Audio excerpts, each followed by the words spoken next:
أعوذ بالله من الشيطان الرجيم بسم الله الرحمن الرحيم يا أيها الذين آمنوا لا تقولوا رائنا وقولوا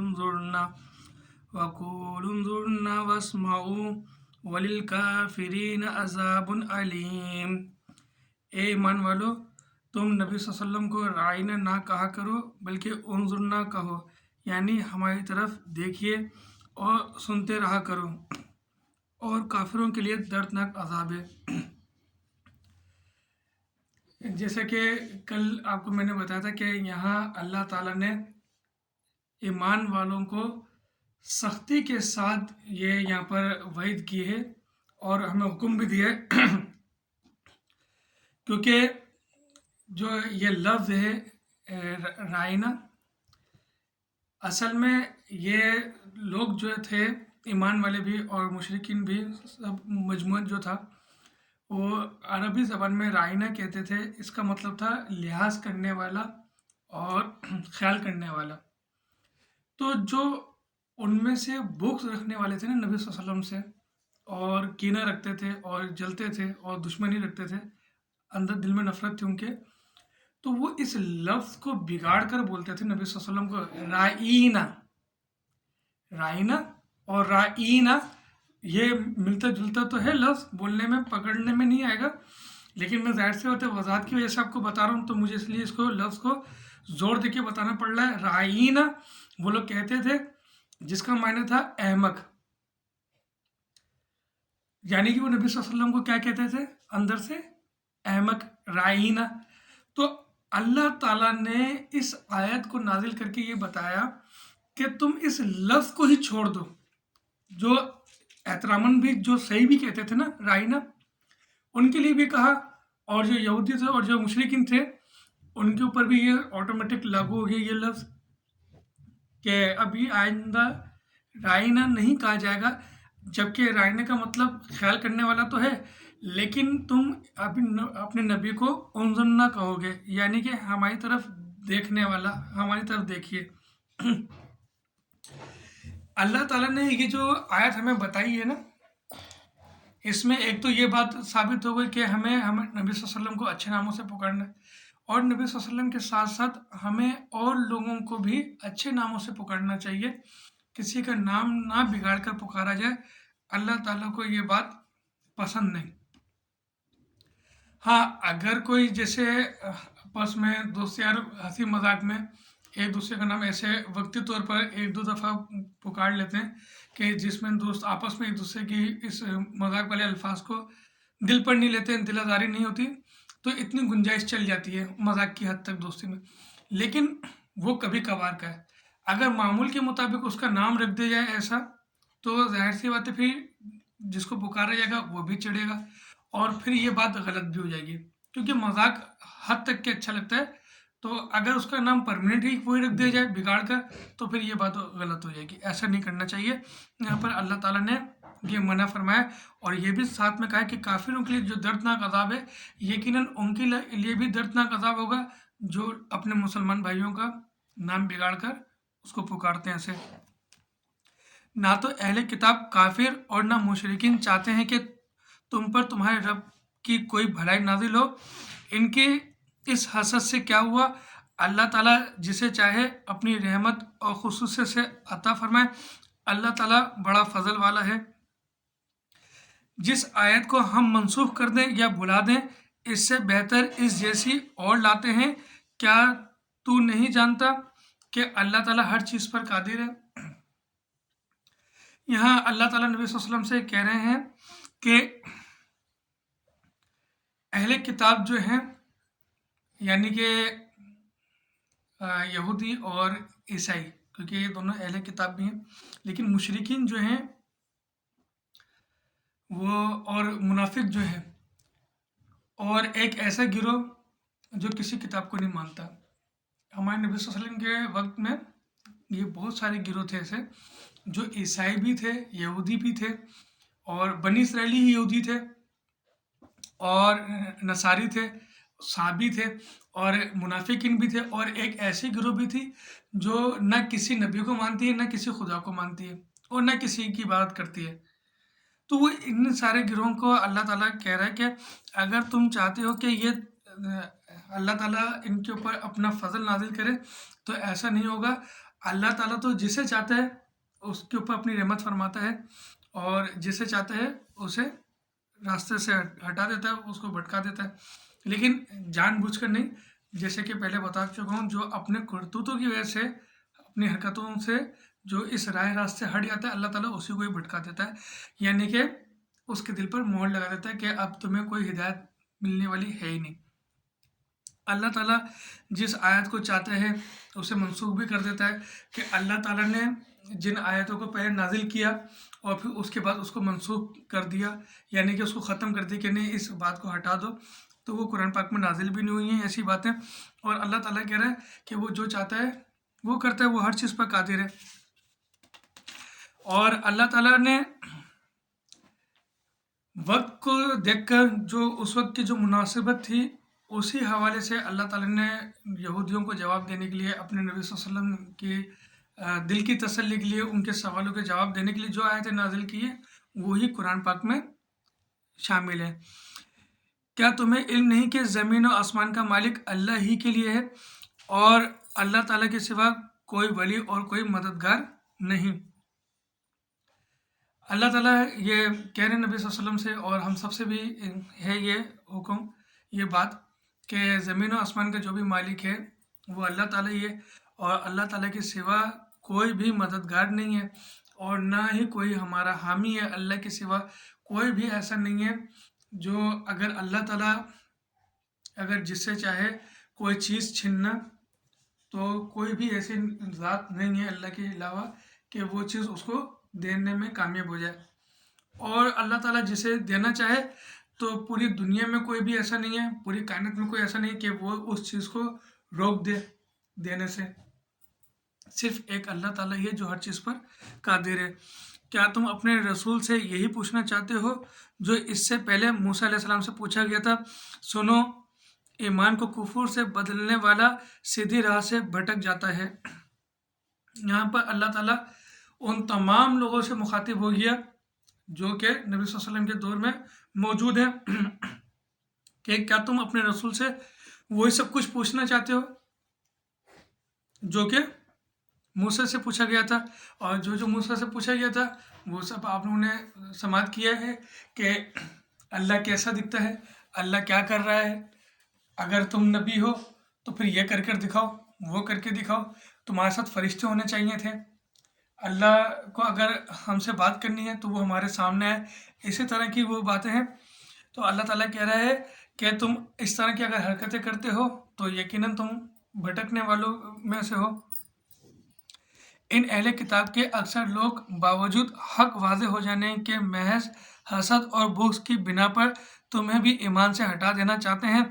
तुम भी माफ़ करो और छोड़ो यहाँ तक कि अल्लाह ताला अपना हुक्म लाए। यकीनन अल्लाह ताला हर चीज़ पर कुदरत रखता है। अल्लाह ताला ने अब यहाँ से इस आयत में नबी सल्लल्लाहु अलैहि वसल्लम से कहा है कि ये लोग जो हैं ये हक वाज़े होने के बाद भी, यानी कि जो तुमसे सवाल कर रहे हैं, जो भी तुम इनकी जो रिक्वायरमेंट है ना, अगर तुम इनको करके भी दिखा दोगे तो कोई फ़ायदा नहीं है। जो भी कुछ ये चाहते हैं ना, तो ये तुम इनको करके भी दिखा दोगे तो फ़ायदा कुछ भी नहीं होने वाला है। ये अपने जो है ना बुग़्ज़ और हसद में ईमान से हट चुके हैं बिल्कुल, और तुम इनको छोड़ दो इनके हाल पर और अपने हाल पर भी रहम करो और इनकी खातिर जो है ना अपने आप को हल्का नहीं करो, ना इनकी खातिर परेशान हो।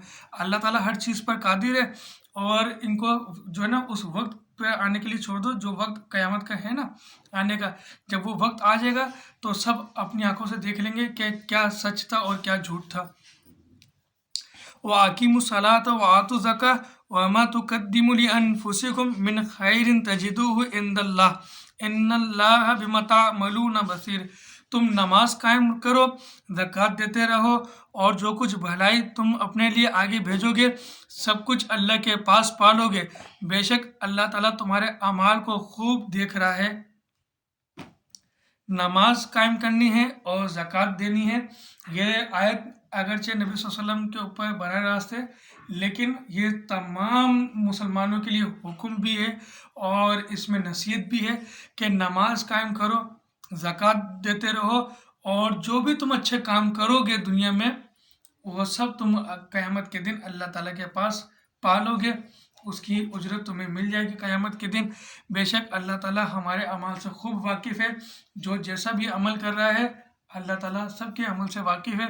जो जैसा अमल कर रहा है, किस नियत पर कर रहा है, अल्लाह ताला खूब जानता है। ये कहते हैं कि जन्नत में यहूदी नसारा के सिवा और कोई ना जाएगा, ये सिर्फ इनकी आरज़ू हैं। इनसे कहो कि अगर तुम सच्चे हो तो कोई दलील पेश करो।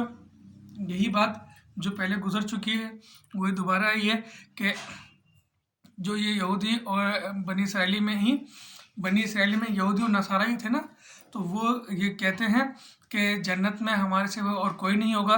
तो अल्लाह ताला कह रहा है इनसे कहो कि ये सिर्फ इनकी आरज़ू है और कुछ नहीं, और अगर ये अपनी बात में सच्चे हैं तो कोई दलील पेश करें अगर ऐसा है तो। सुनो, जो भी अपने आप खुलूस के साथ अल्लाह के सामने झुका दे, बेशक उसे उसका रब पूरा बदला देगा। इस पर ना तो कोई खौफ होगा और ना गम और उदासी होगी। यहाँ पर अल्लाह ताला कह रहे हैं लोगों से कि सुनो, जो भी अपने आप को खुलूस से झुका दे, यानी कि अपने अंदर आजिज़ी और इनकिसारी पैदा कर ले और अपनी ज़ात की नफ़ी कर ले कि मैं कुछ नहीं हूँ, और जैसा मेरे रब ने मुझे हुक्म दिया मुझे वैसे करना है, जैसे रब की मेरी रज़ा है मुझे उसमें राज़ी रहना चाहिए। अगर वो शख्स अपने आप को इसमें ढाल ले तो बस वही कामयाब है और उसी के लिए ही जन्नत है और उसी के लिए ही आसाइशें हैं। और अगर ऐसा जो शख्स है तो उसे न दुनिया में भी कोई गम है और न उसका कोई खौफ होगा।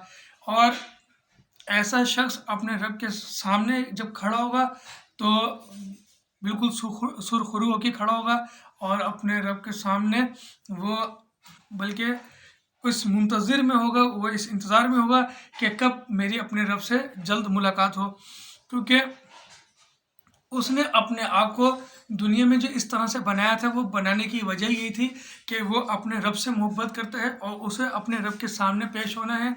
तो उसने अपने आप को जब इतना तैयार कर लिया है तो जब वो वक्त आ गया रब से मिलने का तो उसके अंदर बड़ी बेचैनी और बेकरारी है। और यही अल्लाह ताला भी है कि अल्लाह ताला भी अपने ऐसे बंदों से जल्दी मिलना चाहता है। उसे भी अपने ऐसे बंदे से बहुत मोहब्बत है और वो अपने बंदे की मोहब्बत में उसकी इस बेचैनी को, बेकरारी को जल्द ख़त्म करके उससे मुलाकात करना चाहता है। यही तो वो लोग होंगे जिनकी वजह से अल्लाह ताला की और शैतान की जंग शुरू हुई थी। ये पूरी कुरान पाक की कहानी, ये कुरान पाक की किताब और इसमें हमें बताई हुई बातें और ये सब दुनिया और ये पूरी कायनात और हमें ये दुनिया में भेजने का मकसद, ये सारा इसका निचोड़ यही तो है, अल्लाह और शैतान की जंग। और उसमें जितना किसकी फतह होगी, अल्लाह ताला की फतह होनी है या इब्लीस की फतह होनी है। और जिन लोगों की वजह से अल्लाह ताला ने फतह लेनी है तो अल्लाह ताला यकीनन उन बंदों से मिलना भी ज़रूर चाहेगा जल्दी। तो अब ये देखो कि ऐसा ही मेरा नुक्ता है कि बाज़ जगहों पर लोगों को थोड़ा सा इसमें डाउट भी होगा और बास जो है थोड़े से हत्थे से भी उखड़ जाएंगे कि ये कैसी सोच है, ये कैसी बात है कि अल्लाह ताला और इब्लीस की जो जंग है इसमें फ़तह किसकी होनी है, यकीनन अल्लाह की होनी है। लेकिन ये अल्लाह ताला की फ़तह करने के लिए, फ़तह होने के लिए हम अपने आप को नहीं देखते। मेरी बात को तो पकड़ लेंगे, उस पर लड़ाई झगड़ा कर लेंगे, फतवा भी लगा देंगे, छाप भी लगा देंगे कि ईमान से भी खारिज हो गया, ये सब कुछ हो गया, लेकिन बात पे गौर नहीं कर रहे हैं कि वाकई में हमें जो दुनिया में भेजा गया था उसका मकसद क्या था। वो ख़त्म, 5 वक्त की नमाज इबादत करनी है, नमाज कायम करनी है, वो धड़ाधड़ हम टक्करें मार रहे हैं। हमारे अंदर हसद कूट कूट के भरा हुआ है, मुसलमान भाई के लिए बुक्स कूट कूट के लिए भरा हुआ है, हमारे अंदर बर्दाश्त नहीं है। छोटी छोटी बात पर हमें गुस्सा आ जाता है। बीवी के साथ हम अच्छे नहीं, औलाद के साथ हम अच्छे नहीं, दोस्तों यारों के साथ हम अच्छे नहीं, हमसायों के साथ हम अच्छे नहीं, अपने छोटे भाइयों के साथ हम अच्छे नहीं, अपनी बहनों के साथ हम अच्छे नहीं। जहाँ हक उसको देना था बाप की विरासत में, हक मार दिया। बहन कमज़ोर है, बहन का शोर कमज़ोर है, अगर थोड़े से वो वाकिफियत नहीं रखते हैं तो बस कामयाब होगा उनका हक मारने में, और धड़ाधड़ नमाजें पढ़े जा रहे हैं, टकरे मार रहे हैं। ज़कात के टाइम पर ज़कात भी निकाल देंगे। कौन से पैसों की? वही हराम के पैसों की जो बहन या भाई का हक मारा हुआ है। कुर्बानी भी हर साल माशाल्लाह होली ज़बरदस्त, पूरे महल्ले में सबसे आला जानवर उनका होगा। और भाई ये नहीं था, ये दिन नहीं था, न आने का मकसद ये था। अल्लाह ताला की जो शैतान की जो जंग थी, वो जंग जो जिसमें अल्लाह ताला को फतह लेनी थी, उसमें तुमने अपने आप को बनाया नहीं ऐसा, वो सब ख़त्म कर दिया। जैसे कि पहले भी बताया था कि नमाज जो है ये तो रब से मुलाकात का एक ज़रिया है, जिसमें हमने अपने रब से अपनी काम की उजरत मांगनी है, अपनी मेहनत की उजरत मांगनी है। वो काम क्या था, वो मेहनत क्या थी, वो काम और वो मेहनत असल मकसद दुनिया में भेजने का वो था, वो हम भुला गए। इसकी मिसाल बिल्कुल ऐसी है, एक मिस्त्री को हम लेकर आए कि 4 दीवारी खड़ी करनी है और इसके ऊपर छत डालनी है। वो मिस्त्री साहब क्या करते हैं, बराबर वाले घर पर जाके दरवाज़ा टूट रहा था एक बंदे का, उसका दरवाज़ा सही कर दिया। बराबर वाले पड़ोसी का, हमारा भी घर का नहीं जिसका हम लेकर आए, पड़ोसी का दरवाज़ा ख़राब हुआ था, उसका दरवाज़ा सही कर दिया। शाम तक उसमें टाइम लग गया उसका। अब शाम में जब छुट्टी का वक्त आया तो जिसे हम लेकर आए थे, यानी कि मालिक के पास, अब आके बोल रहा कि मेरी दिहाड़ी दे दो। भाई तू ये काम क्या दिया था, तो काम तो तूने किया नहीं, तुझे 4 दीवारी खड़ी करके इसके ऊपर छत डालनी थी, तेरा काम ये था। हमारा काम भी नहीं किया कि चलो 4 दीवारी में से 1 दीवार तो खड़ी करता, फिर उजरत ले तो अच्छा भी लगता, चलो उजरत फिर पूरी नहीं तो आधी तो मिलती। काम भी हमारा नहीं किया, काम भी पड़ोसी का जो दरवाज़ा टूट रहा था वो सही कर कर आ गया, और शाम में आके कह रहा है मेरी उजरत दे दो। यही हिसाब हमारा है। अल्लाह ताला ने हमें काम क्या दिया है, वो सब छोड़ दिया, और 5 वक्त की नमाज पढ़ के बोलते हैं हमारी उजरत दे दो। अकल से पैदल लोग हम लोग, अकल काम ही नहीं करते।